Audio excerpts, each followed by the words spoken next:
नमस्कार साथियों। आज की इस क्लास में हम डिस्कशन करने जा रहे हैं। आज का हमारा जो चैप्टर है साथियों, आज हम कर रहे हैं chapter number 5, transmission and distribution system. इस ट्रांसमिशन डिस्ट्रीब्यूशन सिस्टम में साथियों हम आज जो डिस्कशन करने जा रहे हैं वो हम डिस्कशन करेंगे कि ट्रांसमिशन सिस्टम क्या है, डिस्ट्रीब्यूशन सिस्टम क्या है, और इस ट्रांसमिशन और डिस्ट्रीब्यूशन सिस्टम का जो ये चैप्टर है, इस चैप्टर में हम ट्रांसमिशन और डिस्ट्रीब्यूशन चैप्टर के सिर्फ जो बेसिक थ्योरी है, जो बेसिक टर्म्स हैं, उनको साथियों आज हम कवर करने जा रहे हैं। साथियों, मैंने अपनी पिछली क्लास में भी यही बताया था आपको कि मैं हर चैप्टर को कम से कम 2 से 3 पार्ट में कवर करवाने की कोशिश कर रहा हूँ, ताकि जो है ना, फर्स्ट टाइम जब किसी भी चैप्टर को करवाया जाए तो सिर्फ और सिर्फ उसके जो बेसिक पार्ट्स हैं, जो उसकी बेसिक नॉलेज है, सिर्फ वो दी जाए, और सेकंड टाइम में उसी चैप्टर का थोड़ा और डीप बताया जाए, और थर्ड टाइम में उसी चैप्टर के जो न्यूमेरिकल्स हैं या जो थोड़ा टॉप लेवल क्वेश्चन हैं वो कवर करवाए जाएँ साथियों। तो साथियों, दूसरा साथियों, फर्स्ट टाइम किसी भी चैप्टर का बेसिक, फिर उसका थोड़ा और डिटेल, तीसरी बार में और मतलब बिल्कुल गहराई में विद इन न्यूमेरिकल, और उसके बाद साथियों उस चैप्टर के जितने ऑब्जेक्टिव क्वेश्चन बन सकते हैं, कम से कम हर चैप्टर में 100 से 200 क्वेश्चन के करीब जो है ऑब्जेक्टिव क्वेश्चन भी 1 बाय 1 आपको सॉल्व करवा करके समझाए जाएंगे साथियों। तो साथियों, आज के चैप्टर की हम शुरुआत करने जा रहे हैं। आज के चैप्टर में हम डिस्कशन करने जा रहे हैं transmission and distribution system of electricity. तो इलेक्ट्रिसिटी का ट्रांसमिशन का शब्द जो है, ट्रांसमिशन शब्द का साथियों एक्चुअल मायने में अर्थ क्या है, सबसे पहले समझने की ये जरूरत है। ट्रांसमिशन होता है साथियों ट्रांसमिट करना। ट्रांसमिट किसको करना है? इलेक्ट्रिसिटी को। ट्रांसमिट को करने का मतलब साथियों ये है कि इलेक्ट्रिसिटी को एक स्थान से दूसरे स्थान, किसी लंबी दूरी के लिए दूसरे स्थान पर ले जाने का जो हमारा प्रोसेस है, जो हमारा सिस्टम है, उसे हम क्या कहते हैं? Transmission system. इस ट्रांसमिशन सिस्टम में क्या किया जाता है साथियों, जो हमारी वोल्टेज लेवल है, वोल्टेज लेवल को थोड़ा हाई लेवल पे करके ही हम ट्रांसमिट कर सकते हैं। यानी अगर हमारी जनरेशन 11 kV वोल्टेज पर अगर हम कर रहे हैं तो साथियों उसी सिस्टम को ट्रांसमिट करने के लिए हम उसी सप्लाई को, उसी 11 kV को 765 220 kV, या साथियों उसी सप्लाई को हम 132 kV, या हम उसी सप्लाई को साथियों 400 kV, इस तरीके से अलग अलग फॉर्म में उस वोल्टेज लेवल को कन्वर्ट करते हुए हम ट्रांसमिट करते हैं। तो साथियों पहला क्वेश्चन ये है कि हम ट्रांसमिट करने के लिए इलेक्ट्रिसिटी को हाई वोल्टेज लेवल में कन्वर्ट क्यों करते हैं? तो उसका साथियों मेनली रीज़न ये है कि जैसे एक एग्जांपल है कि अगर किसी व्हीकल ने 5 किलोमीटर की दूरी को तय करना है, तो एक व्हीकल है जो 60 की स्पीड से उस 5 किलोमीटर को तय कर रहा है, और एक व्हीकल ऐसा है जो 20 की स्पीड से उस 5 किलोमीटर की दूरी को तय कर रहा है। तो साथियों बिल्कुल श्योरली ये है कि जिसकी स्पीड ज़्यादा रहेगी वो व्हीकल उस दूरी को जल्दी कवर करेगा। सेम ही एग्जांपल यहाँ फिट होता है कि अगर आपने लॉन्ग डिस्टेंस को कवर करने के लिए इलेक्ट्रिसिटी को ट्रांसमिट करना है, किसी एक स्थान से दूसरे स्थान पे भेजना है, तो उसके लिए आपको वोल्टेज का लेवल है वो हाई रखना ही पड़ेगा। क्योंकि वोल्टेज एक इलेक्ट्रिकल प्रेशर है, उस प्रेशर का लेवल जितना ज़्यादा हाई होएगा वो प्रेशर उतना जल्दी किसी लॉन्ग डिस्टेंस को कवर करेगा। तो साथियों हमारी जो जनरेशन है, जनरेशन भी हमारी किस पे हो रही है? 11 kV पे, और हमारे गांव तक, शहर तक, खेत तक जो सप्लाई आ रही है वो भी किस में आ रही है? 11 kV में। तो साथियों अगर हमारा जनरेशन 11 पे है और हमारे जो घरों में सप्लाई आ रही है या गांव तक या शहर तक जो सप्लाई आ रही है वो भी अगर 11 kV आ रही है, तो बीच में जो सप्लाई को क्या किया जा रहा है? बीच में सप्लाई को कन्वर्ट किया जा रहा है किसमें? 400 kV में, या 220 kV में, या 132 kV में। तो अगर इतने हाई वोल्टेज के लिए अगर कन्वर्ट किया जा रहा है तो उसका मेनली रीज़न ये है कि हमने लंबी दूरी को तय करवाना है, इसलिए हम वोल्टेज के लेवल को क्या रख रहे हैं, हाई रख रहे हैं। उसका हाई रखने का रीज़न ये है कि हमारे लाइन लॉसेज कम होते हैं और हमारा जो लाइन लॉसेज कम होते हैं जिसकी वजह से हमारा जो कॉस्ट है कॉस्ट भी कम रहता है, क्योंकि हाई वोल्टेज पे करंट वैल्यू कम रहती है। करंट वैल्यू कम रहती है तो जो हमें इक्विपमेंट कैपेसिटी है वो भी हमारी एक तरीके से जो कंडक्टर की हमारी जो सॉरी साथियों, यानी जो कंडक्टर का साइज है वो भी हमें कम रखते हैं, क्योंकि उसका मेनली रीज़न ये है कि करंट की वैल्यू उस सर्किट में कम रहती है, इसलिए कंडक्टर का साइज भी कम रखा जाता है। अगर कंडक्टर का साइज कम है तो श्योरली है कि जो कॉपर का साइज है, जो कॉपर का वेट है वो कम रहता है, या एल्युमिनियम जो मटेरियल हम यूज़ कर रहे हैं उसका वेट कम रहता है। अगर उसका वेट कम रहता तो हमारा कॉस्ट भी कम रहता है साथियों। तो साथियों इस तरीके से फर्स्ट क्वेश्चन में हमने जो हमारा फर्स्ट क्वेश्चन है उसमें क्या है कि जो इलेक्ट्रिकल जनरेशन की जाती है, इलेक्ट्रिकल जनरेशन किस पे की जाती है साथियों, 11 केवी लेवल पे। फिर उसको स्टेप अप किया जाता है किसके द्वारा, स्टेप अप ट्रांसफार्मर के द्वारा। स्टेप अप ट्रांसफार्मर के द्वारा उस वैल्यू को 400 केवी में भी कन्वर्ट कर लेते हैं जरूरत के हिसाब से, 220 में भी कन्वर्ट करते हैं, 132 में भी कन्वर्ट करते हैं, और उसको डायरेक्ट 33 में भी कन्वर्ट कर सकते हैं। तो यानी अलग अलग तरीके से हम क्या है वोल्टेज लेवल को ट्रांसफार्मर के द्वारा कन्वर्ट करते हैं उस जनरेशन की गई इलेक्ट्रिसिटी को, ताकि हम अगर हमारा डिस्टेंस लॉन्ग है तो हम उसको हाई वोल्टेज पे कन्वर्ट करेंगे। तो मैक्सिमम जो है हमारा ट्रांसमिशन है, ट्रांसमिशन 765 तक किया जाता है। तो जो ट्रांसमिशन की मैक्सिमम वैल्यू क्या है, 765 केवी। ट्रांसमिशन की मिनिमम वैल्यू क्या है, तो यानी कम से कम कितने केवी की लाइन को ट्रांसमिशन के अंडर माना जाता है, तो यानी ट्रांसमिशन के अंडर माना जाता है किसको, 33 केवी को। ट्रांसमिशन वो सिस्टम है जो power house to power house transmit होता है, लेकिन जो सप्लाई पावर हाउस टू किसी डिस्ट्रीब्यूशन एरिया में जाकर के साथियों डिस्ट्रीब्यूट होती है, तो वो सप्लाई क्या होती है हमारी, वो सिस्टम हमारा क्या कहलाता है, डिस्ट्रीब्यूशन सिस्टम कहलाता है। तो हमारे इस चैप्टर में हम दो चीज़ों की स्टडी कर रहे हैं, एक है हमारा ट्रांसमिशन सिस्टम और दूसरा है हमारा साथियों डिस्ट्रीब्यूशन सिस्टम। तो सबसे पहले जो स्टार्टिंग के क्वेश्चन है उनमें हम कवर करने जा रहे हैं ट्रांसमिशन सिस्टम को। तो साथियों ट्रांसमिशन की मिनिमम वैल्यू 33 केवी। 33 केवी के बाद लाइनें कन्वर्ट होती हैं साथियों 11 केवी में। तो जो 11 केवी 440 वोल्ट, यानी एक होती है 11 केवी की लाइन और एक जो अपनी गली मोहल्ले के अंदर लाइन आती है वो होती है 440 वोल्ट। ये 3 फेज, ये दोनों क्या है, 3 फेज सिस्टम है। तो जो ये लाइनें आती हैं, ये लाइनें किसके अंतर्गत आती हैं, डिस्ट्रीब्यूशन सिस्टम के अंतर्गत आती हैं, क्योंकि 11 केवी के द्वारा और 440 वोल्ट के द्वारा क्या किया जाता है, सप्लाई को डिस्ट्रीब्यूट किया जाता है, किसको, कंज्यूमर को। तो साथियों इस तरीके से आज इस चैप्टर में हम ट्रांसमिशन और डिस्ट्रीब्यूशन सिस्टम के बारे में डिस्कशन करने जा रहे हैं साथियों। तो साथियों नेक्स्ट हमारा क्वेश्चन है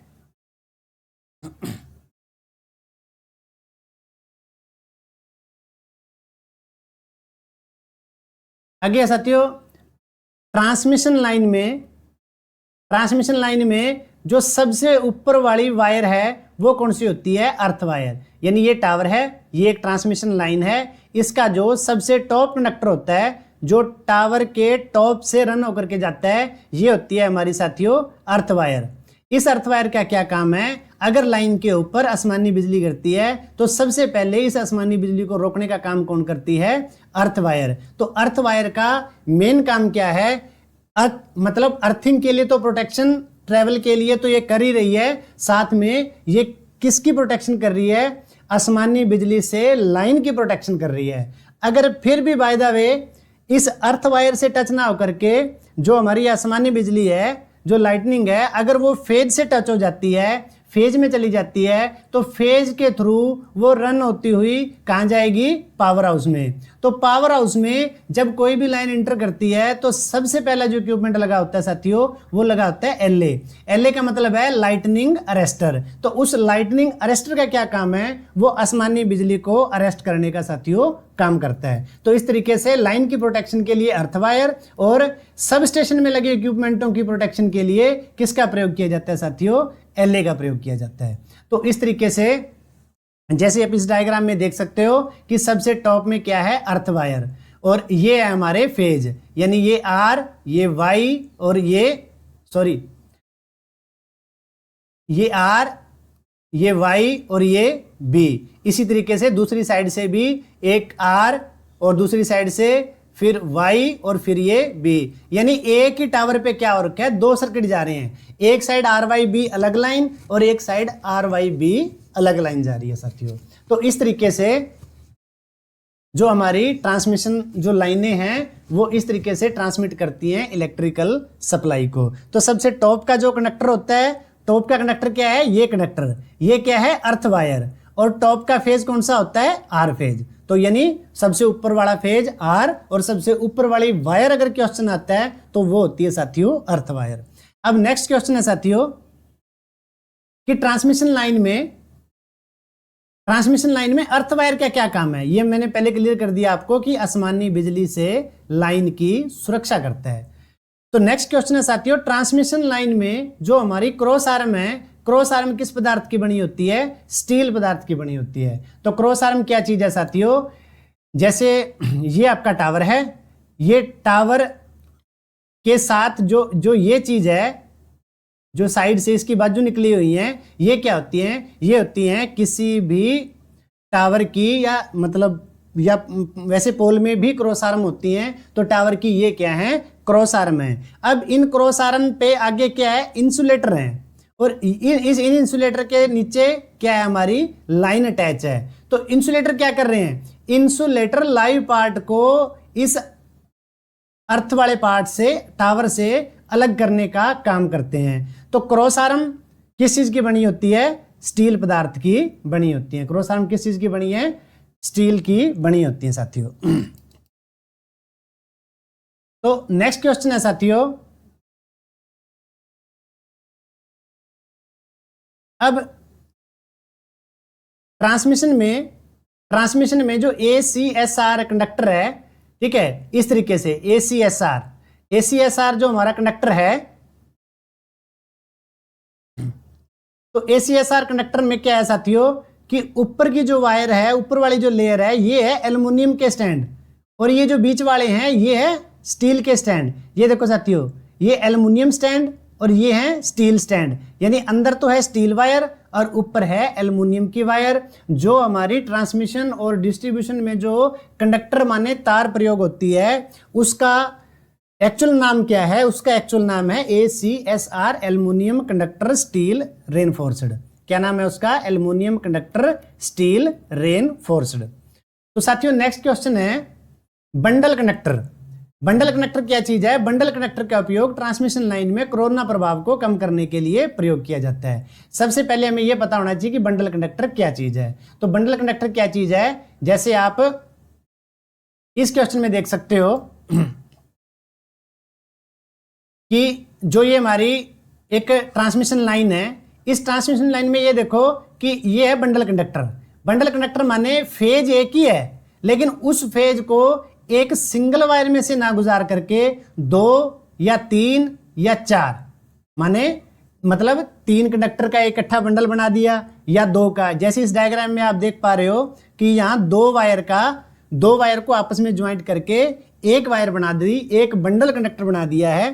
तो इसे क्या कहा जाता है, बंडल कंडक्टर कहा जाता है। यानी एक से अधिक कंडक्टरों को आपस में जोड़ देना क्या कहलाता है, बंडल कंडक्टर कहलाता है। जैसे तो इस तरीके से ये होता है बंडल कंडक्टर। तो इस बंडल कंडक्टर का उपयोग क्या है, तो बंडल कंडक्टर का साथियों जो उपयोग किया जाता है वो किसके लिए किया जाता है साथियों, बंडल कंडक्टर का उपयोग किया जाता है कोरोना के प्रभाव को कम करने के लिए। किसको, कोरोना के प्रभाव को कम करने के लिए किसका प्रयोग किया जाता है, बंडल कंडक्टर का प्रयोग किया जाता है।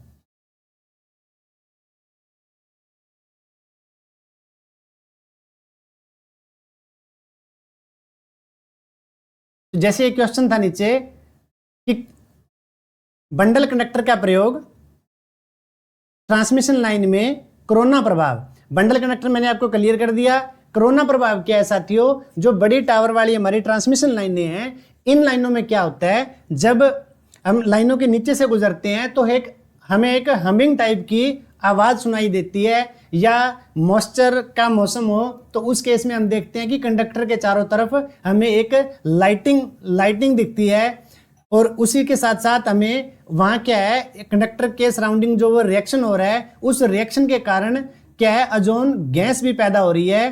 तो इस प्रभाव को, उस हमिंग आवाज को, उस गैस के पैदा होने को, उस लाइटिंग के पैदा होने को क्या कहा जाता है, कोरोना प्रभाव कहा जाता है साथियों। नेक्स्ट क्वेश्चन है कि ट्रांसमिशन लाइन में डिस्क टाइप या सस्पेंशन टाइप इंसुलेटर का प्रयोग किया जाता है। अब साथियों, जो ये टावर वाली लाइनें हैं, टावर वाली लाइनों पर जो ये इंसुलेटर प्रयोग किए जाते हैं, इन इंसुलेटर का जो एक्चुअल नाम है, इनका एक्चुअल नाम क्या है, ये होते हैं सस्पेंशन इंसुलेटर, या इन्हें डिस्क टाइप इंसुलेटर भी कहा जाता है। क्या कहा जाता है, डिस्क टाइप इंसुलेटर या सस्पेंशन इंसुलेटर कहा जाता है। इसके बाद है साथियों, ट्रांसमिशन लाइन के कंडक्टर और पावर हाउस में लगे उपकरणों की आसमानी बिजली से सुरक्षा करना किसका काम है, लाइन की आसमानी बिजली से सुरक्षा किसके द्वारा होती है, अर्थवायर के द्वारा। ये मैंने आपको पहले बता दिया। पावर हाउस में लगे उपकरणों की आसमानी बिजली से सुरक्षा किसके द्वारा होती है, लाइटनिंग अरेस्टर के द्वारा की जाती है। किसके द्वारा, लाइटनिंग अरेस्टर माने एलए के द्वारा की जाती है। किसके द्वारा, एलए के द्वारा। तो साथियों, जो ये उपकरण है, ये उपकरण कौन सा उपकरण है, एलए है, लाइटनिंग अरेस्टर। दिखने में शेप इस प्रकार की है इसकी। और एलए का क्या होता है, एलए का जो एक सिरा है, ये एक सिरा किससे जुड़ा हुआ है, लाइन से जुड़ा हुआ है साथियों। किससे, लाइन से जुड़ा, जिस लाइन की आपने प्रोटेक्शन करनी है। और इसका दूसरा सिरा ये किससे जुड़ा होता है, अर्थ से जुड़ा होता है साथियों। तो इस तरीके से एलए का एक सिरा किससे जुड़ा है, एक सिरा जुड़ा है उसका लाइन से, और दूसरा सिरा जुड़ा होता है अर्थ से। नॉर्मल कंडीशन में लाइन को अर्थ नहीं करता, लेकिन जब आसमानी बिजली हाई वोल्टेज इस लाइन में आती है तो ये क्या, एलए क्या करता है, उस मतलब सर्ज वोल्टेज को अर्थ में भेजने का काम करता है, यानी उसको अर्थ करता है साथियों। तो इस प्रकार से एलए काम करता है। ये एलए की अलग अलग शेप हैं दिखने में, यानी ये शेप है, ये शेप है, इस शेप में भी होते हैं और इस शेप में भी होते हैं साथियों। यानी ये वोल्टेज स्टैंडर्ड के हिसाब से अलग अलग होते हैं। तो साथियों, नेक्स्ट हमारी शॉर्ट फॉर्म है, ये कंडक्टर के प्रकार हैं हमारे, क्या है, ऑल एल्युमिनियम अलॉय कंडक्टर। इसमें सारे के सारे कंडक्टर किसके हैं, एल्युमिनियम के। जैसे ACSR स्थापना, उसमें स्टील भी थी और एल्युमिनियम भी थी। इसमें क्या है, ऑल के ऑल जो कंडक्टर हैं आपके किसके, एल्युमिनियम अलॉय के हैं। अलॉय होते हैं मिश्रण। तो इस तरीके से एल्युमिनियम में कुछ मटेरियल, कुछ और टाइप के मटेरियल का अलॉय करके, मिश्रण करके हमने क्या बनाया है, ऑल एल्युमिनियम अलॉय कंडक्टर। तो नेक्स्ट क्वेश्चन है साथियों, ये क्वेश्चन है AAC ऑल एल्युमिनियम कंडक्टर। इसमें सारे के सारे बिना अलॉय के ऑल एल्युमिनियम कंडक्टर हैं। तो नेक्स्ट क्वेश्चन है साथियों, ये है ACAR। ACAR में क्या है, ऑल कंडक्टर हैं आपके, ठीक है, अलॉय रेनफोर्स्ड। तो नेक्स्ट है साथियों ACSR aluminium conductor steel reinforced.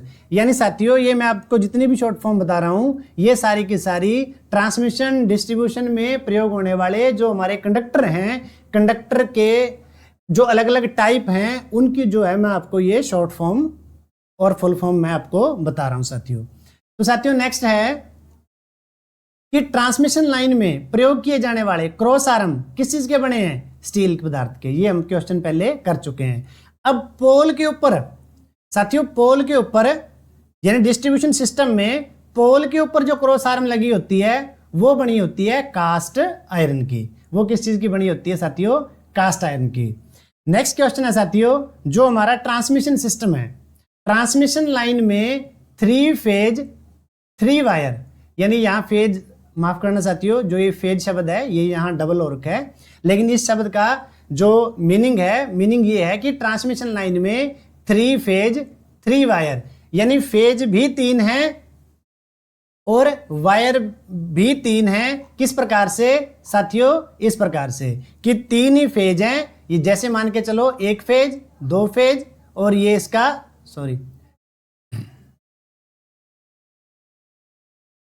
एक फेज ये हो गया, एक ये हो गया और एक ये हो गया। मतलब 3 ही फेज हैं, 3 ही वायर हैं। वो बात अलग है कि इस डायग्राम में ये डबल सर्किट दिखाया गया है, तभी आपको शायद ये लग रहा है कि इसमें तो वायर बहुत सारी हैं, लेकिन एक्चुअल मायना क्या है कि एक साइड जो इस साइड है, इस साइड ये तीनों की तीनों वायर एक ही फेज की हैं।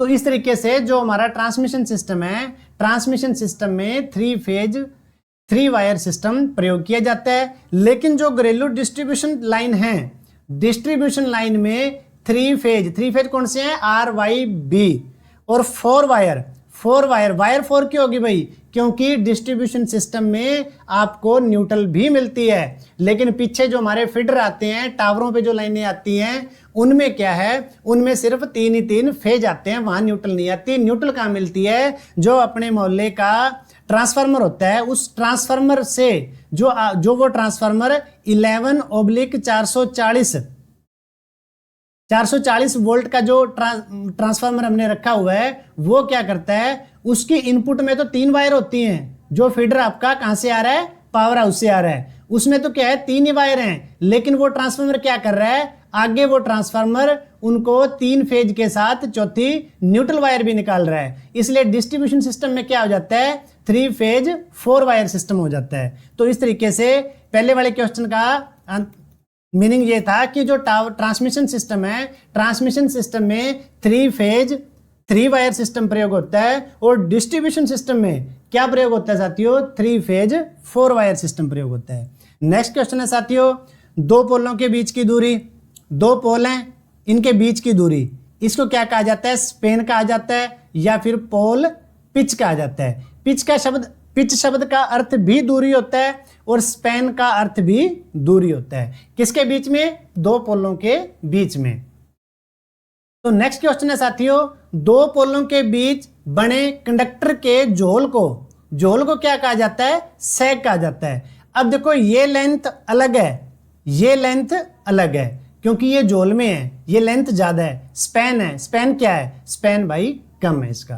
तो इस तरीके से स्पैन अलग चीज होती है, और जो सैग होता है, सैग अलग चीज होती है। सैग क्या होता है? कंडक्टर का झोल होता है। सैग रखा क्यों जाता है? सैग इसलिए रखा जाता है क्योंकि मौसम के अकॉर्डिंग, टेम्परेचर के अकॉर्डिंग जो हमारी वायर की लेंथ है वो कम ज्यादा होती रहती है। इसलिए कंडक्टर टूटे ना, या ज्यादा कंडक्टर लूज ना हो, इसलिए इस सैग को एक प्रॉपर स्टैंडर्ड में मेंटेन करके रखा जाता है। सैग ज्यादा लूज भी नहीं होना चाहिए, और सैग बिल्कुल कम भी नहीं होना चाहिए, यानी वायर ज्यादा टाइट भी नहीं होनी चाहिए। उसमें कंडक्टर के टूटने का भी डर रहता है साथियों।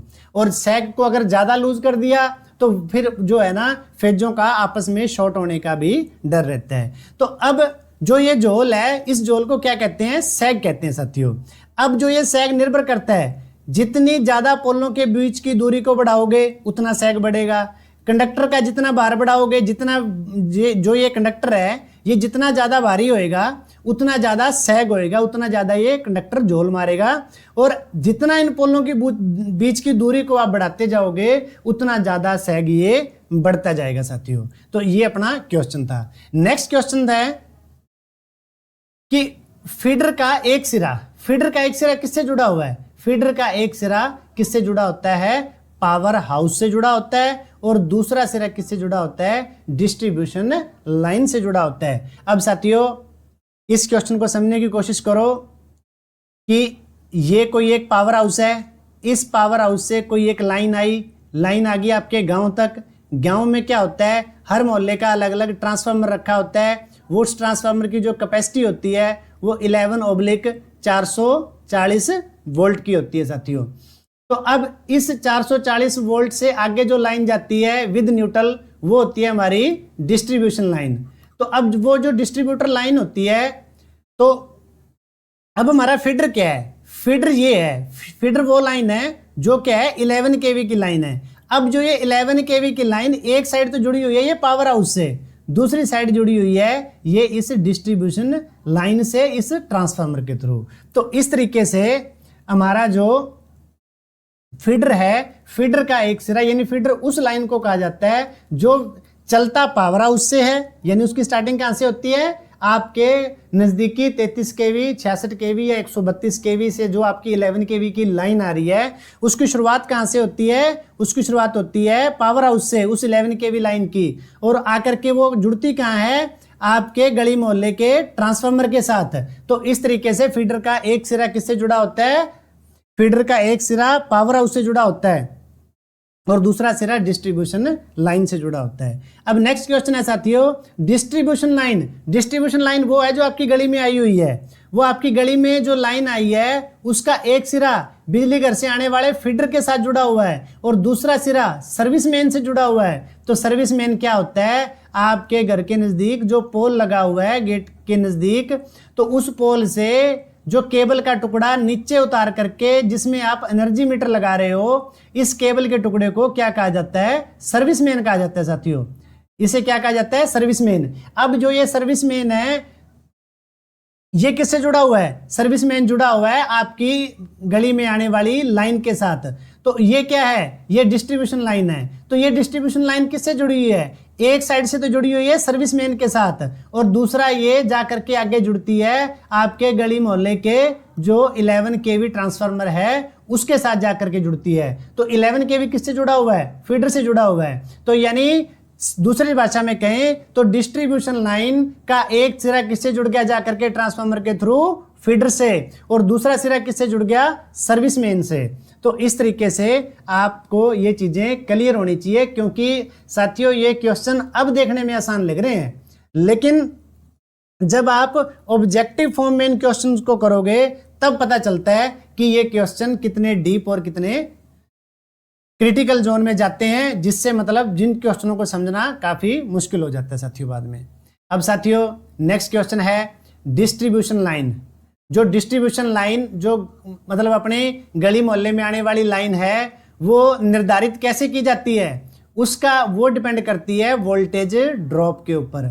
मतलब आप किसी एक गली में, जैसे एक एग्जांपल आप समझो कि गांव में क्या किया जाता है, लगभग हर गली हर मोहल्ले का अलग अलग ट्रांसफार्मर होता है।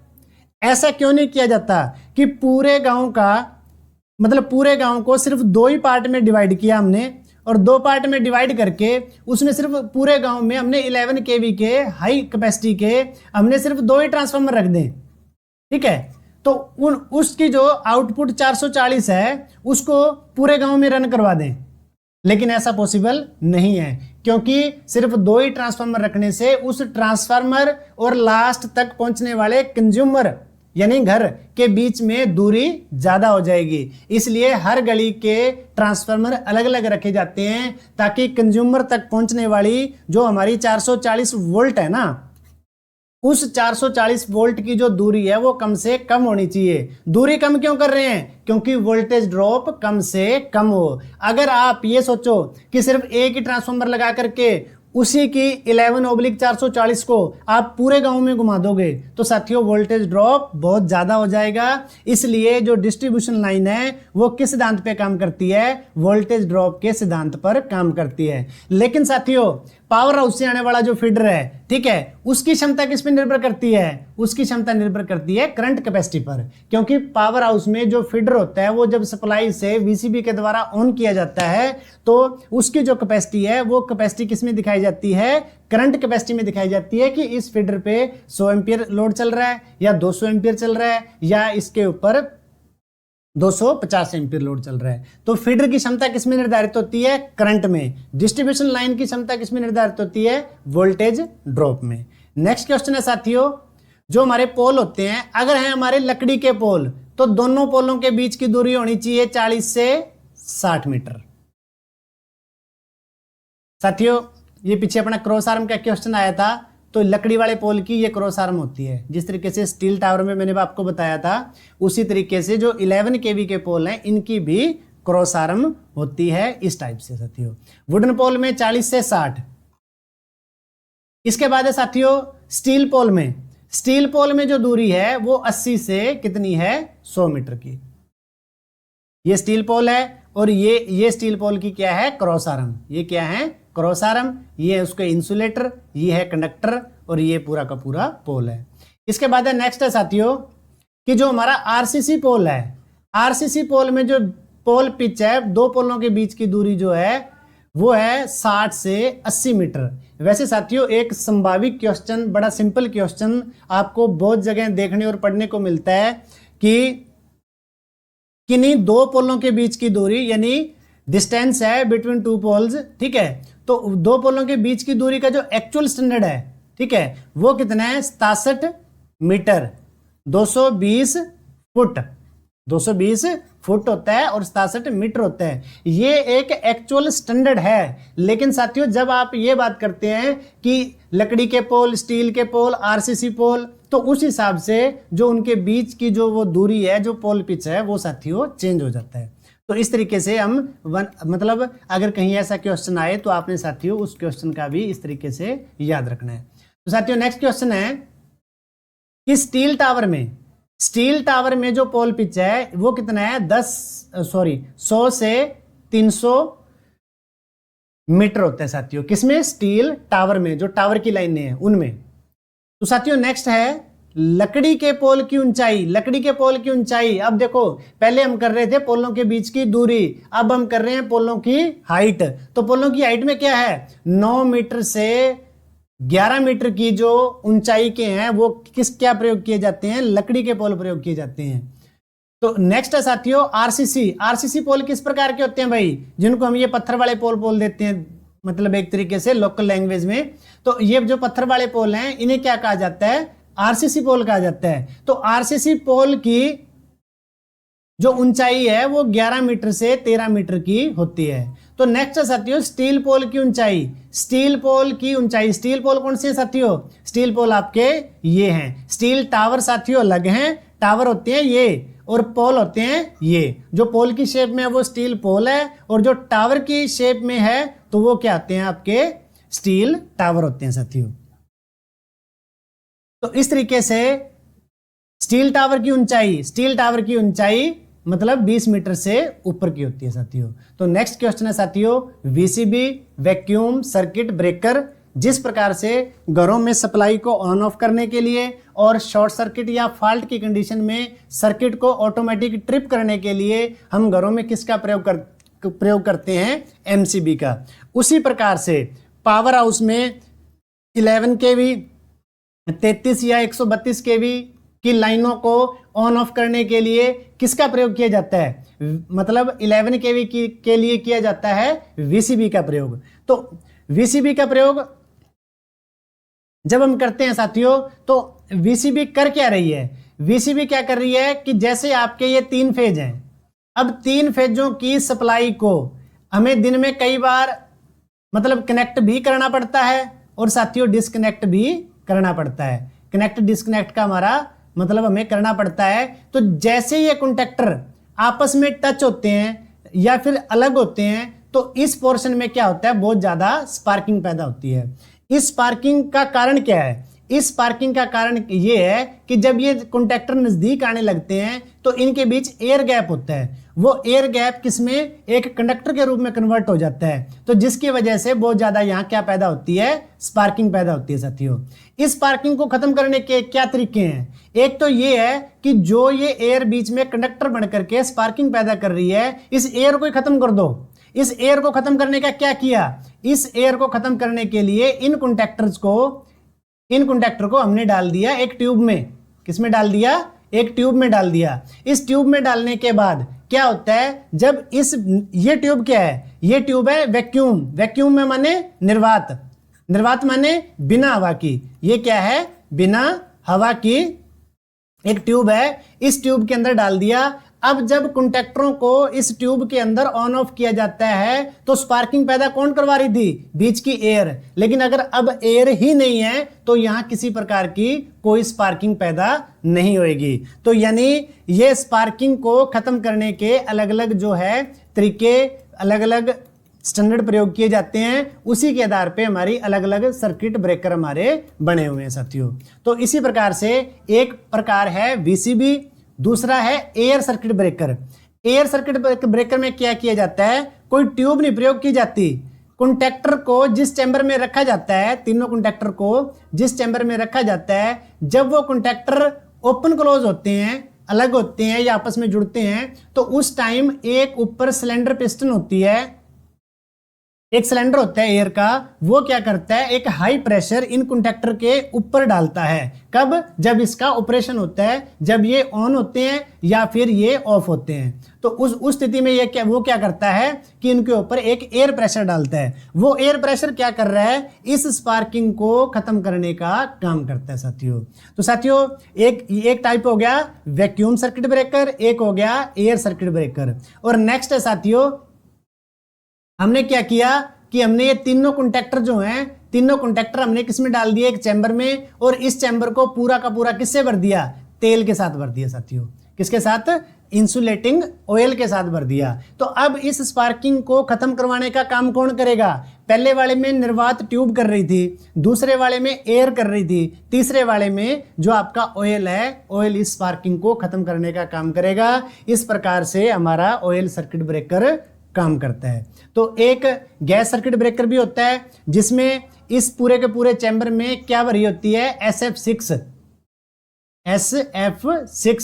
गैस भरी होती है। तो वो गैस क्या करती है, वो भी एक तरीके से इंसुलेटिंग गैस है, वो क्या करती है, स्पार्किंग को खत्म करने का काम करती है। तो इस प्रकार से हमारे अलग अलग टाइप के सर्किट ब्रेकर हैं साथियों। तो साथियों नेक्स्ट है लाइन एंड अर्थ स्विच। ये क्या है, एक तरीके का आइसोलेटर है। पहले लाइन को आइसोलेट माने तीनों कंडक्टर को क्या करता है, आपस में अलग करने का काम करता है। पहले तीनों कंडक्टर को अलग करने का काम करता है, बाद में इन्हीं जो जिस पोर्शन को आपने डेड किया है, जिस पोर्शन को आपने बंद किया है ना, तो उसी पोर्शन को आप क्या कर सकते हो, यानी दोनों डेड पोर्शन को आप किससे जोड़ सकते हो, अर्थ के साथ जोड़ सकते हो, अर्थिंग प्रोवाइड करवा सकते हो। यानी डायरेक्ट शब्दों में ये कहें कि आइसोलेटर टाइप ऐसा अरेंजमेंट है जो लाइन को एक तरीके से आइसोलेट करने के साथ साथ अर्थिंग करने का भी काम करता है। इसलिए इसका नाम क्या है, line and earth switch. Line को आइसोलेट के साथ साथ अर्थ करने का भी काम करता है। नेक्स्ट है साथियों गैंग ऑपरेटेड स्विच। तो गैंग ऑपरेटेड स्विच कौन से होते हैं साथियों, जो ये डायग्राम में दिखाए गए हैं, जो अपने लोकल एरिया में लगे होते हैं, जिसे हम क्या कह देते हैं, घोड़ा स्विच भी कह देते हैं, लेकिन इसका एक्चुअल नाम क्या है, जियो स्विच। जियो स्विच माने गैंग ऑपरेटेड स्विच। तो नेक्स्ट क्वेश्चन है साथियों डिस्क टाइप या suspension type insulator transmission line में प्रयोग किए जाते हैं। ये रिपीटेड क्वेश्चन है, पहले भी आया हुआ है सर। तो नेक्स्ट क्वेश्चन है स्ट्रेन टाइप इंसुलेटर का प्रयोग मोड या डेड एंड पर किया जाता है। यानी जिस पॉइंट पे कोई लाइन खत्म हो रही है, उसका जो लास्ट पोल है, उस लास्ट पोल के ऊपर इधर से आने वाली लाइन खत्म हो रही है, तो जब ये लाइन यहां करके खत्म होएगी ना, तो जब इस पोल के साथ ये लाइन जुड़ेगी, तो जहां इस पॉइंट पे जो इंसुलेटर प्रयोग किए जाएंगे वो कौन से, स्ट्रेन टाइप, या उन्हें क्या कहते हैं, डेड एंड पर जो इंसुलेटर प्रयोग होते हैं वो होते हैं हमारे स्ट्रेन टाइप इंसुलेटर। स्ट्रेन का मतलब होता है खिंचाव। खिंचाव के लिए जो इंसुलेटर प्रयोग किए जाते हैं उन्हें स्ट्रेन टाइप इंसुलेटर कहा जाता है। तो नेक्स्ट है क्वेश्चन साथियों shackle type insulator. Shackle type insulator low voltage. Low voltage कौन सी है, 440 वोल्ट। यानी गली मोहल्ले का जो ट्रांसफार्मर है, उस ट्रांसफार्मर से जो लाइन आपकी गली में आती है 440 वोल्ट 3 फेज 4 वायर, यानी जिससे हम घरों की सप्लाई लेते हैं, यानी एक फेज या फिर मान लो एक न्यूट्रल। तो जो वो सप्लाई जिस लाइन से ली जाती है उसे बोला जाता है लो वोल्टेज लाइन, तो या उसको डिस्ट्रीब्यूशन लाइन। तो उस लाइन के लिए जो इंसुलेटर प्रयोग होता है वो होता है शैकल टाइप इंसुलेटर। इस प्रकार से उस इंसुलेटर की साथियों शेप होती है। तो नेक्स्ट है साथियों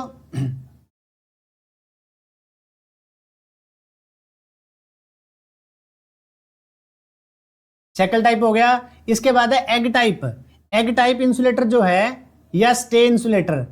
स्टे इंसुलेटर का प्रयोग स्टे वायर के लिए किया जाता है। किसके लिए किया जाता है, स्टे वायर के लिए किया जाता है। आगे इसका डायग्राम आएगा तो उसमें हम इसको और बहुत अच्छे से क्लियर करेंगे। तो साथियों नेक्स्ट है एक लाइन को दूसरे लाइन से जोड़ने के लिए जिस चालक के टुकड़े का प्रयोग किया जाता है उसे जंपर कहा जाता है। तो साथियों जंपर क्या है, ये इंसुलेटर है, ये भी इंसुलेटर है, ये आपका एच पोल है। एक लाइन इधर से आई, एक लाइन इधर से आई, अब बीच में क्या आ गया, इंसुलेटर। इंसुलेटर आ गया तो सप्लाई तो पास होएगी नहीं, तो एक टुकड़ा वायर का लेकर के यहां से उठा करके यहां से इस प्रकार से इधर जोड़ा गया है।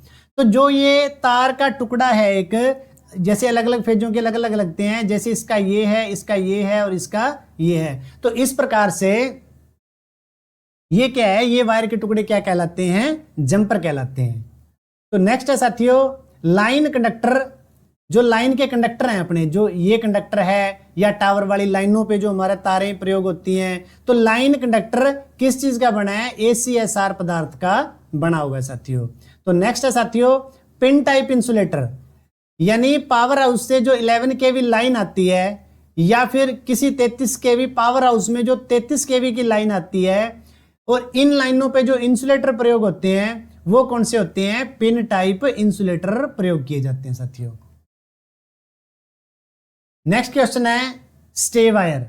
तो स्टे वायर क्या चीज है साथियों, स्टे वायर जैसे ये एक पोल है, इस पोल को सपोर्ट देने के लिए हम क्या करते हैं, एक वायर लगा देते हैं और इस वायर के बीच में यहाँ एक इंसुलेटर लगाया जाता है। इसे कहा जाता है एग टाइप इंसुलेटर या फिर इसे स्टे इंसुलेटर भी कहा जाता है। इस वायर को लगाने का हमारा मकसद है पोल को सपोर्ट देना, और इस वायर का इस पोल के साथ जो एंगल है वो कितना होता है, 45 से 60 डिग्री। और स्टे वायर में जो एग टाइप इंसुलेटर प्रयोग किया जाता है, इसकी जो जमीन से, इसकी जो मतलब जमीन से हाइट है वो कितनी होती है साथियों, 3 मीटर। तो इस तरीके से ये क्वेश्चन बनते हैं। और जो ये स्टे वायर है, स्टे वायर बनाई जाती है गैल्वेनाइज्ड आयरन की साथियों। तो नेक्स्ट है साथियों स्टे वायर में एग टाइप इंसुलेटर प्रयोग किया जाता है। तो नेक्स्ट क्वेश्चन है कॉपर कंडक्टर स्टील रेनफोर्स्ड, मतलब पहले था एल्युमिनियम कंडक्टर स्टील रेनफोर्स्ड, अब ये कंडक्टर एक प्रकार का कंडक्टर है कॉपर कंडक्टर स्टील रेनफोर्स्ड। तो नेक्स्ट क्वेश्चन है साथियों मिनरल इंसुलेटेड कवर, यानी केबलों के ऊपर चढ़ने वाले कवर। इसके बाद है पेपर इंसुलेटेड लेड कवर, ये भी जो हमारी जैसे PVC होती है, VIR वल्कनाइज्ड इंडियन रबड़, यानी ये तारों के ऊपर चढ़ने वाले जो इंसुलेशन होते हैं ये उनके प्रकार हैं साथियों। तो साथियों इसके बाद नेक्स्ट है air blast circuit breaker. Air blast circuit breaker ये भी क्या है, अपना एक प्रकार का सर्किट ब्रेकर है। तो नेक्स्ट है साथियों ऑन लोड टेप चेंजर। अब साथियों ऑन लोड टेप चेंजर क्या होता है, जिस प्रकार से हम अपनी फ्रिज, AC या घर की सप्लाई जो है उसके वोल्टेज लेवल को बूस्ट करने के लिए हम किसका प्रयोग कर रहे हैं, हम स्टेबलाइजर का प्रयोग करते हैं साथियों। तो इसी प्रकार से जो हमारे पावर ट्रांसफार्मर, बड़े ट्रांसफार्मर माने पावर ट्रांसफार्मर, पावर हाउस में जो पावर ट्रांसफार्मर होते हैं, पावर ट्रांसफार्मर में जो वोल्टेज को अप करने के लिए, बूस्ट करने के लिए किसका प्रयोग होता है, ऑन लोड टेप चेंजर का। जिस प्रकार से स्टेबलाइजर में हम रोटेटिंग स्विच को रोटेट करवा करके हम वोल्टेज को कम ज़्यादा करते हैं, उसी प्रकार से पावर ट्रांसफार्मर की वोल्टेज को कम ज़्यादा करने के लिए हम किसका प्रयोग करते हैं साथियों, टेपिंग का प्रयोग करते हैं। और जहां वो टेपिंग अरेंजमेंट लगा होता है उसे कहा जाता है on load tap changer. Next है साथियों अंडरग्राउंड केबल में 66 kV अंडरग्राउंड जो केबल है वो 66 kV तक प्रयोग की जाती है। इसके बाद है साथियों स्टे इंसुलेटर की जमीन से ऊंचाई कितनी है, 3 मीटर, ये हम पहले रिपीट कर चुके हैं। तो अब क्या है साथियों, जो पीछे हमने जिक्र किया था कि ये क्या है, ये है एक जियो स्विच, जिसे यानी जिसे हम घोड़ा स्विच भी कहते हैं। ये कभी सिंगल पोल पे लगना काफी मुश्किल है, लगाए जाते हैं लेकिन स्टैंडर्ड के अकॉर्डिंग वो ठीक नहीं है। तो इसको लगाने के लिए किसका प्रयोग होता है, एच पोल का। एच पोल क्या है, दो पोलों को जब इस तरीके से, जैसे ये दो पोल हैं तो इनको एच की शेप में जब जोड़ा जाता है एक एंगल के द्वारा, इस एंगल के ऊपर आप ट्रांसफार्मर भी रख सकते हो और इस तरीके का अरेंजमेंट करके आप किसी जियो स्विच को भी आप एच पोल के ऊपर लगा सकते हो। एच पोल का कार्य क्या है, ट्रांसफार्मर को रखने और जियो स्विच को लगाने के लिए एच पोल का प्रयोग किया जाता है। तो नेक्स्ट है साथियों, एच पोल के दोनों पोलों की जो बीच की दूरी है, यानी इस पोल और इस पोल के बीच की जो दूरी है वो कितनी होती है? 1.5 मीटर से 2 मीटर के बीच होती है साथियों। नेक्स्ट है क्वेश्चन, पोल की गहराई रखी जाती है। पोल को जमीन में कितनी गहराई में रखा जाता है? 1/6, 1/6 भाग उसकी मूल लंबाई का किस में रखा जाता है? 1/6 भाग रखा जाता है साथियों जमीन के अंदर किसी भी पोल का। तो नेक्स्ट है साथियों, ट्रांसफार्मर का प्रयोग, चैनल का प्रयोग ट्रांसफार्मर को सेटअप करने के लिए। जैसे अभी मैंने जिक्र किया कि ये आपका एच पोल है, यहां एक चैनल लगा होता है। चैनल माने एक पत्ती टाइप होती है साथियों, मतलब एक तरीके से एंगल टाइप होती है। तो उस चौरस एंगल, उसका नाम चैनल होता है। तो उसके ऊपर ट्रांसफार्मर को सेटअप किया जाता है। तो चैनल का प्रयोग ट्रांसफार्मर को सेटअप करने के लिए किया जाता है। तो नेक्स्ट है साथियों, जो वो चैनल है, वो चैनल किस पदार्थ का बना होता है? तो चैनल जो है, चैनल बना होता है आपका माइल्ड स्टील का। अब साथियों नेक्स्ट क्वेश्चन है, कोरोना क्या है? हाई वोल्टेज लाइन में हिसिंग नॉइस मतलब हमिंग की नॉइस आना, पराबैंगनी किरणें मतलब लाइटिंग पैदा होना, अजोन गैस पैदा होना, किसमें? टावर वाली बड़ी लाइनों में। टावर वाली बड़ी लाइनों में जब ये चीजें पैदा होती हैं, हमने बहुत बार ऑब्जर्व भी किया, हम देखते भी हैं, लाइन के नीचे से गुजरते हैं, तो उसे क्या कहा जाता है? कोरोना कहा जाता है। तो साथियों अब इस कोरोना का कारण क्या है? ये कारण है साथियों हाई वोल्टेज। ये चीज सिर्फ और सिर्फ कहां होती है? सिर्फ और सिर्फ हाई वोल्टेज में ही होती है, हाई वोल्टेज की लाइनों में होती है साथियों। अब इसको कम करने के लिए क्या करना पड़ेगा? अब है कि कोरोना के प्रभाव को, यानी कोरोना के प्रभाव को कम करने के लिए हमने क्या करना है? कोरोना के प्रभाव को कम करने के लिए क्या किया जाता है? वोल्टेज को कम कर सकते हैं, बंडल कंडक्टर का प्रयोग कर सकते हैं, और जो टावर लाइन में लगे जो हमारे फेज होते हैं तीनों, उनके बीच की दूरी को बढ़ा करके आप कोरोना प्रभाव को कम कर सकते हो साथियों। तो नेक्स्ट है, स्किन इफेक्ट क्या है? स्किन शब्द से आप अर्थ समझ रहे हो कि कंडक्टर की सतह के ऊपर, कंडक्टर की ऊपरी सतह के ऊपर एक परत जम जाती है। किसके कारण? हाई वोल्टेज के कारण। किसके साथ? एयर के साथ एक तरीके का रिएक्शन करके। तो एयर के साथ जब हाई वोल्टेज रिएक्ट करती है तो क्या होता है? कंडक्टर की ऊपरली सतह पर एक परत जम जाती है। वो परत कर क्या रही है? वो परत उस कंडक्टर के प्रतिरोध को बढ़ाने का काम कर रही है। उसे क्या कहा जाता है? स्किन इफेक्ट कहा जाता है। अब इस स्किन इफेक्ट को कम किया जा सकता है फ्रीक्वेंसी को कम करके और कंडक्टर के साइज को कम करके साथियों। नेक्स्ट है साथियों, स्किन इफेक्ट का कारण क्या है? स्किन इफेक्ट होता है हाई वोल्टेज के कारण साथियों। आगे 33 केवी लाइन में कितने, अब कोई 33 केवी की लाइन है, उसमें जो डिस्क प्रयोग होती है, तो एक 11 केवी के लिए क्या है साथियों? 11 केवी के लिए 11 केवी के लिए एक डिस्क का प्रयोग होता है। तो 33 केवी के लिए कितनी प्रयोग होती है साथियों? 3 डिस्क प्रयोग की जाती हैं। 33 के लिए 3 डिस्क प्रयोग की जाती हैं साथियों। आगे पिन टाइप इंसुलेटर में पिन का कार्य है। जो पिन टाइप इंसुलेटर होता है, पिन टाइप इंसुलेटर में ऊपर एक पिन बनी होती है, वो पिन के साथ कंडक्टर को रख करके उसको बाउंड किया जाता है, बांध दिया जाता है। तो वो कंडक्टर को होल्ड करने का काम करती है कौन? पिन। किसके ऊपर? पिन टाइप इंसुलेटर के ऊपर। जैसे ये शेप है किसकी? पिन टाइप इंसुलेटर की साथियों। तो इस प्रकार से नेक्स्ट क्वेश्चन है, पोस्ट इंसुलेटर का कार्य है कंडक्टर को सपोर्ट करना। पोस्ट इंसुलेटर का कार्य है, क्या कार्य है? कंडक्टर को सपोर्ट करना पोस्ट इंसुलेटर का कार्य है साथियों। नेक्स्ट है साथियों, सर्किट ब्रेकर की क्षमता। सर्किट ब्रेकर की क्षमता किसमें नापी जाती है? एमबीए में नापी जाती है साथियों। तो नेक्स्ट क्वेश्चन है साथियों, फ्रेंटी इफेक्ट। तो फ्रेंटी इफेक्ट क्या चीज है कि जैसे हमने ये आ गया हमारा क्वेश्चन, फ्रेंटी इफेक्ट। फ्रेंटी इफेक्ट क्या है कि किसी एक लाइन के एक सिरे पर हमने 110 वोल्ट अप्लाई किया, लेकिन आगे जा करके वो पहुंच रही है 114 वोल्ट। मतलब दे रहे हैं हम 110 वोल्ट, आगे पहुंच रही है 114 वोल्ट। तो क्या हो रहा है, सेंडिंग एंड से जो रिसीविंग एंड है उस पे वोल्टेज ज्यादा हो रही है। तो इसे क्या कहा जाता है, फेरेंटी इफेक्ट कहा जाता है। अब ये फेरेंटी इफेक्ट हो क्यों रहा है, इसका कारण है लाइन कैपेसिटेंस। अब लाइन कैपेसिटेंस क्या चीज है भाई, एक कैपेसिटर चीज होती है। कैपेसिटर क्या करती है, चार्ज पैदा करके, चार्ज खुद के अंदर स्टोर करके वो क्या है, वोल्टेज को बूस्ट करने का, वोल्टेज को बढ़ाने का काम करती है। अब लाइन में कैपेसिटर कैसे आ गया, कैपेसिटर की परिभाषा है कि कैपेसिटर क्या चीज है, दो चालक पदार्थों के बीच रखा हुआ कोई अचालक पदार्थ। किसका मतलब, जब दो कंडक्टर चालकों के बीच किसी अचालक पदार्थ को रखा जाता है तो वो कैपेसिटर की भांति कार्य करता है।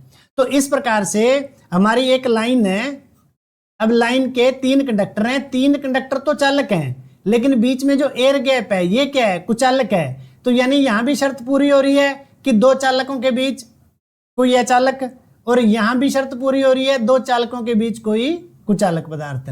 तो यानी ये लाइन खुद ही एक कैपेसिटर का काम करने लग जाती है, कब, हाई वोल्टेज के केस में। तो इस प्रकार से जो ये कैपेसिटेंस पैदा होता है ये क्या करता है, सेंडिंग एंड की वोल्टेज को बढ़ा देता है, किसके मुकाबले, रिसीविंग एंड के। मतलब सेंडिंग एंड वोल्टेज अपनी 110 है, लेकिन रिसीविंग एंड पे वोल्टेज बढ़ करके 114 हो गई है। तो इस प्रकार से हमारी वोल्टेज बढ़ जाती है, उसे कहा जाता है फेरेंटी इफेक्ट। उसका कारण है लाइन कैपेसिटेंस, यानी लाइन खुद ही एक कैपेसिटर बन जाती है अपने आप। तो अब उसका समाधान करने के लिए क्या करते हैं हम, उसका निवारण करने के लिए, क्योंकि कैपेसिटेंस पावर को खत्म किया जा सकता है इंडक्टर के द्वारा। किसके द्वारा, इंडक्टर के द्वारा खत्म किया जा सकता है। तो इस प्रकार से उसका हम समाधान कर सकते हैं। आगे साथियों, केबल की क्लासिफिकेशन। जो हाई टेंशन केबल हैं जिन्हें हम एचटी केबल कहते हैं, वो होती हैं 1 केवी से 11 केवी तक की। और लो टेंशन केबल जो 1 केवी से छोटी केबल हैं, जैसे 650 वोल्ट या इस तरीके से, तो सॉरी, यानी ये क्या रहेगा, ये रहेगा 0 से 1 केवी तक। यानी 1 केवी तक की जो वोल्टेज है वो क्या है हमारी, 1 केवी तक की वोल्टेज हमारी क्या कहलाती है, एलटी। और 1 केवी से 11 केवी की जो वोल्टेज है वो एचटी। और सुपर टेंशन केबल कौन सी है, सुपर टेंशन केबल 11 से 33। और एक्स्ट्रा सुपर टेंशन कौन सी है, सॉरी, एक्स्ट्रा हाई टेंशन कौन सी है, 33 केवी से 132।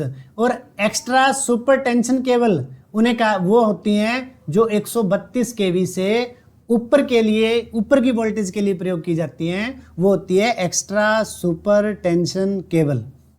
नेक्स्ट है साथियों, ट्रांसमिशन, शॉर्ट ट्रांसमिशन लाइन 0 से 80 किलोमीटर की, मीडियम ट्रांसमिशन लाइन 80 से 200 की, लॉन्ग ट्रांसमिशन लाइन 200 से ऊपर की जो लाइन होती है। नेक्स्ट है साथियों, गार्डिंग वायर का कार्य। तो गार्डिंग वायर क्या होती है साथियों, गार्डिंग वायर अगर कंडक्टर टूटकर जमीन पर गिरे तो उसको सपोर्ट देना, वह उसको जमीन पर न गिरने देना, ये क्या होती है हमारी गार्डिंग वायर। आपने नहर की क्रॉसिंग पे, सड़क की क्रॉसिंग पे ऐसी बहुत जगह देखी होगी। तो ये क्या होती है, गार्डिंग वायर होती है। अगर कंडक्टर ऊपर गिरता भी है तो इस जो नीचे बने हुआ ये झोल है एक तरीके से, इसी के ऊपर ही रह जाता है, वो कंडक्टर अपना नीचे नहीं आता साथियों। तो नेक्स्ट है साथियों कि हमारी जो ये गार्डिंग वायर है ये किस पदार्थ की बनी होती है, ये होती है गैल्वेनाइज्ड आयरन। आयरन माने लोहा, और उसके ऊपर गैल्वेनाइज्ड की परत चढ़ी होती है ताकि वो रस्टी न हो। नेक्स्ट है साथियों, 11 केवी फीडर के लिए जो रिले प्रयोग की जाती है वो होती है ट्रांसले रिले। और वीसीबी वैक्यूम सर्किट ब्रेकर में कॉइल होती हैं 2, एक होती है ट्रिपिंग कॉइल और एक होती है क्लोजिंग कॉइल। दूसरा फीडर कनेक्ट होता है, फीडर में सिर्फ करंट की कैपेसिटी होती है साथियों, मेजरमेंट।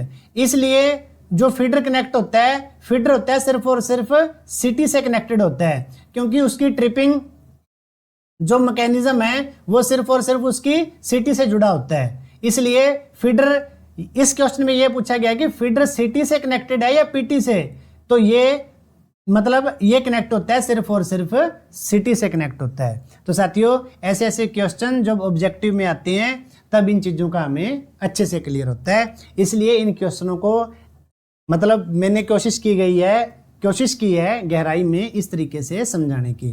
तो साथियों नेक्स्ट क्वेश्चन है रेडियल सिस्टम में, रेडियल सिस्टम, रिंग सिस्टम और इंटरकनेक्टेड सिस्टम।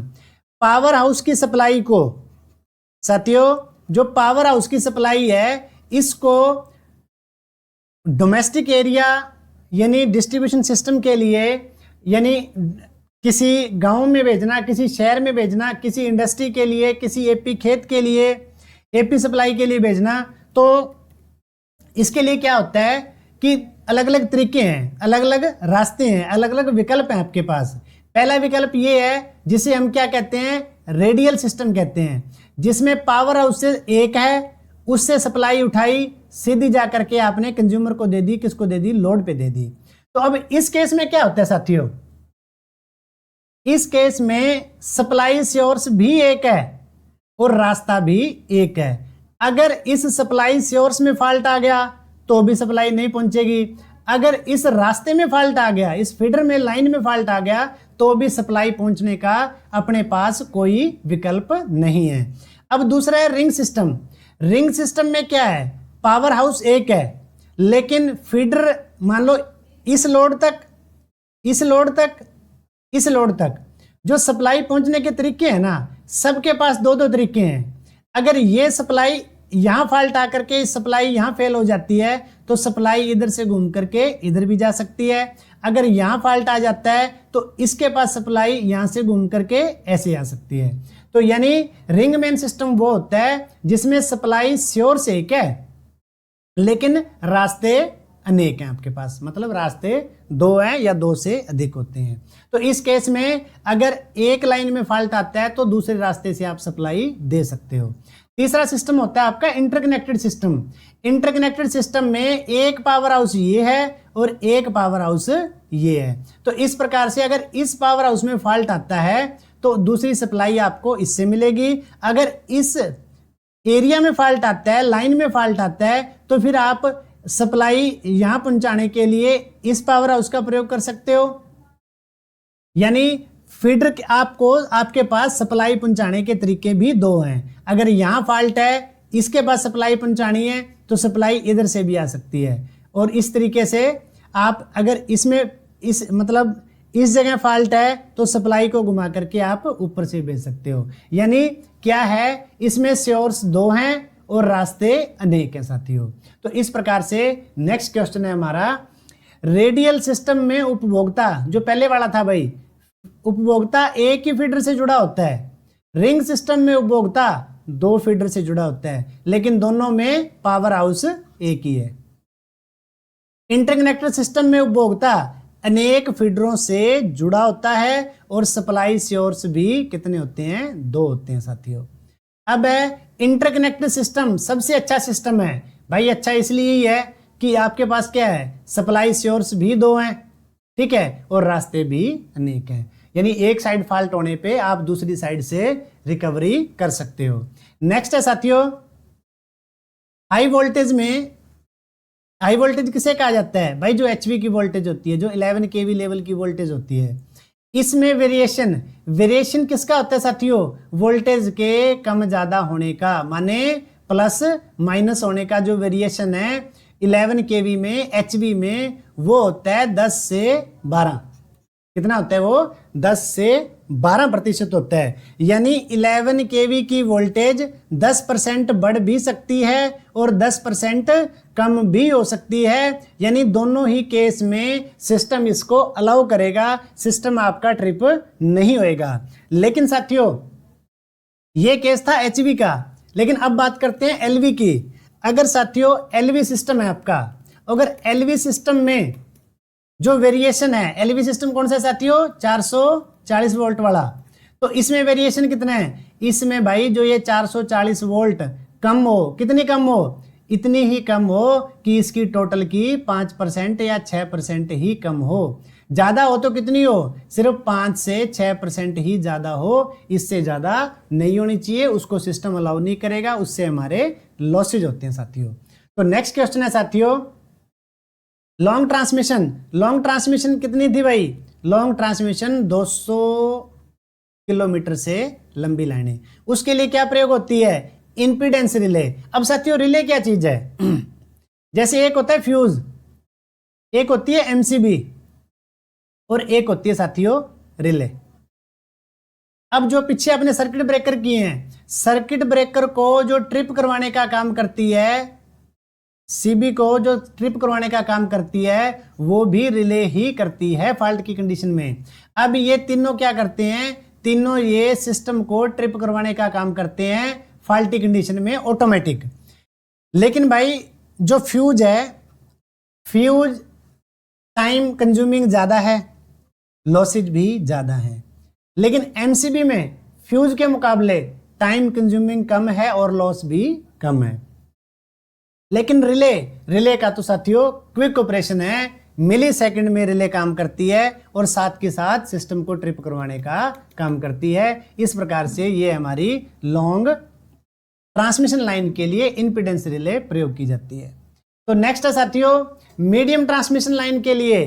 तो मीडियम ट्रांसमिशन लाइन के लिए क्या प्रयोग हो रही है, हमारी इंपीडेंस रिले और महो रिले प्रयोग हो रही है। तो साथियों नेक्स्ट क्वेश्चन है, केबल का सर्ज इंपीडेंस नापा जाता है कितना, 30 से 60 होना चाहिए। तो नेक्स्ट क्वेश्चन है साथियों आइसोलेटर। आइसोलेटर क्या होता है, जैसे हम लोकल में तो क्या देखते हैं कि हमारे जियो स्विच लगे हुए हैं, घोड़ा स्विच लगे हुए हैं, लेकिन जो पावर हाउस होते हैं, पावर हाउसों में सप्लाई को ऑन ऑफ करने के लिए सर्किट ब्रेकर तो होता ही है, वीसीबी तो होती है, वीसीबी के साथ साथ जैसे गैस सर्किट ब्रेकर जीसीबी भी होती हैं, लेकिन उनमें हमें कॉन्टेक्टर दिखते नहीं कि ओपन हो गए या नहीं हो गए। लेकिन आइसोलेटर ये ओपन होते हैं स्विच की तरह, सॉरी जियो स्विच की तरह। तो इस प्रकार से, या फिर हम डायरेक्ट एग्जांपल आप ये समझ सकते हैं कि जैसे लोकल में लगे जियो स्विच को ऑन ऑफ करने के लिए, जियो स्विच को ऑन ऑफ करने के लिए क्या करना होता है, जियो स्विच को ऑन ऑफ करने के लिए कभी भी उसे लोड के ऊपर ऑन लोड की स्थिति में उसे क्या है, आपने ऑन नहीं करना, यानी ऑन मतलब सॉरी आप उसका ऑपरेशन आपने नहीं करना, क्योंकि हैवी लोड चल रहा है, लोड करंट ज्यादा है, उस केस में आपको शॉक लग सकता है और हैवी फ्लैश हो सकती है जिससे आपको नुकसान हो सकता है। तो इस प्रकार से आइसोलेटर को या जियो स्विच को कब करना चाहिए, या तो आप पूरे गांव के लोड को जीरो करवा दो, लेकिन ऐसा पॉसिबल नहीं होता कि आप पूरे गांव के लोड को जीरो करवाओ। लेकिन दूसरा तरीका ये है कि आप पावर हाउस से सप्लाई को ही जीरो करवा दो। जैसे सप्लाई कट करवाओगे आप पावर हाउस से, तो पूरे गांव का लोड जीरो, सप्लाई जीरो, उस केस में आप जियो स्विच को ऑन ऑफ कर सकते हो। नेक्स्ट है साथियों स्किन इफेक्ट चालक के प्रतिरोध को बढ़ाता है, यानी चालक के स्किन के ऊपर जो परत बनती है वो क्या करती है, प्रतिरोध को बढ़ाने का काम करती है। नेक्स्ट है साथियों फेरेंटी इफेक्ट चालक की कैपेसिटेंस और वोल्टेज दोनों को बढ़ाता है, क्योंकि फेरेंटी इफेक्ट में क्या हो रहा था साथियों, फेरेंटी इफेक्ट में चालक कैपेसिटर की तरह काम कर रहे थे, वो उसके कैपेसिटेंस को बढ़ा रहे थे, वो उसकी वोल्टेज को बढ़ा रहे थे साथियों। तो साथियों नेक्स्ट है कि दो चालकों का आपस में टच हो जाना। अब क्या हुआ कि जैसे दो चालकों का आपस में टच हो जाना, मान लो ये आपकी लाइन है और इस लाइन का ये कंडक्टर टूट करके इस कंडक्टर के साथ टच हो गया, या किसी और वायर के टुकड़े से या किसी गिल्ली टहनी से ये दोनों लाइनें, दोनों फेज आपस में टच हो गए। तो हमारा क्वेश्चन क्या कह रहा है, दो चालकों का आपस में टच होना क्या कहलाता है, फेस टू फेस फॉल्ट कहलाता है। नेक्स्ट है चालक तार का टूटकर, मतलब ये आपकी थ्री फेज लाइन है, थ्री फेज लाइन में से कोई एक कंडक्टर टूट गया और कंडक्टर टूट करके कहां गिर गया, अर्थ के ऊपर गिर गया, उसे क्या कहते हैं, अर्थ फॉल्ट कहते हैं साथियों। अब ट्रांसमिशन लाइन में सबसे ऊपर वाला फेज, अगर तो क्वेश्चन आए कि ट्रांसमिशन लाइन में सबसे ऊपर वाला चालक, ऊपर वाला चालक तो है भाई अर्थ वायर, ठीक है। अगर ऊपर वाला चालक पूछा जाए तो वो तो टावर के जो टॉप से वायर रन होती है वो होती है अर्थ वायर। लेकिन अगर बात करें फेज की तो सबसे अपर वाला जो फेज है, फेज कौन सा होता है साथियों अपना, सबसे अपर वाला फेज आर फेज होता है। नेक्स्ट है साथियों स्टैंडर्ड वायर गेज। तो स्टैंडर्ड वायर गेज क्या है, वायर का साइज गेज में नापने के लिए स्टैंडर्ड वायर गेज का प्रयोग किया जाता है। ये इसकी साथियों एक तरीके से फिजिकली शेप है, इसमें अलग अलग होल्स होते हैं, होल्स में वायर को डाला जाता है। जैसे ही इस वायर को डाला जाता है, जिस खांचे में ये वायर बिल्कुल फिट आ जाए वो खांचा उस वायर का साइज माना जाता है। तो ये वायर के साइज को किस में नापता है, गेज में नापता है। गेज में नापने के लिए किसका प्रयोग होता है, SWG का प्रयोग होता है साथियों। तो अब SWG क्या है, इसमें टोटल खांचे कितनी है, टोटल खांचे शुरुआत कहां से हो रही है, 0 से। शुरुआत कहां हो रही है साथियों, 0 से, और कहां तक आ रहे हैं, 36 तक आ रहे हैं। तो इस प्रकार से स्टैंडर्ड वायर गेज में कुल खांचे कितने होते हैं, 37। शुरू कहां से होते हैं, 0 से, खत्म कहां होते हैं, 36 तक। तो इस प्रकार से, लेकिन ये किस क्रम में काम करता है, ये काम करता है साथियों उल्टे क्रम में। जैसे जैसे नंबर बढ़ता जा रहा है वैसे वैसे साइज जो है कम होता जा रहा है। तो इस प्रकार से स्टैंडर्ड वायर गेज काम करती है। तो नेक्स्ट है साथियों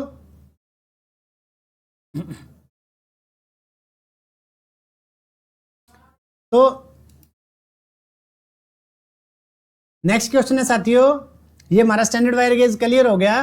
तो वायर का साइज mm में नापने के लिए, mm में नापने के लिए किसका प्रयोग होता है, माइक्रोमीटर का। और माइक्रोमीटर दिखने में शेप इस प्रकार की होती है। अब यहाँ वायर को डाला जाता है और इस स्पिंडल को घुमाया जाता है। ये घूमते घूमते घूमते जब ये वायर बिल्कुल इसमें फिट आ जाती है, फंस जाती है, तो जिस पॉइंट पे ये स्केलर उसका साइज शो करेगा, वो साइज क्या होगा, उसका एक्चुअल साइज होगा कि वायर इतने mm की है।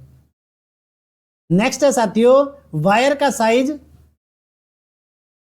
का साइज मील में नापने के लिए अमेरिकन वायर गेज का प्रयोग किया जाता है। तो मील में नापने के लिए किसका प्रयोग होता है, अमेरिकन वायर गेज का AWG का प्रयोग होता है। तो ये तीनों तरीके थे साथियों, जिन तरीकों से हम क्या कर सकते हैं, वायर के साइज को नाप सकते हैं साथियों। तो साथियों आज के इस चैप्टर में हमने ट्रांसमिशन डिस्ट्रीब्यूशन जो सिस्टम है, जो चैप्टर है हमारा, उसके बारे में हमने अपने आप को इंट्रोड्यूस करवाया है।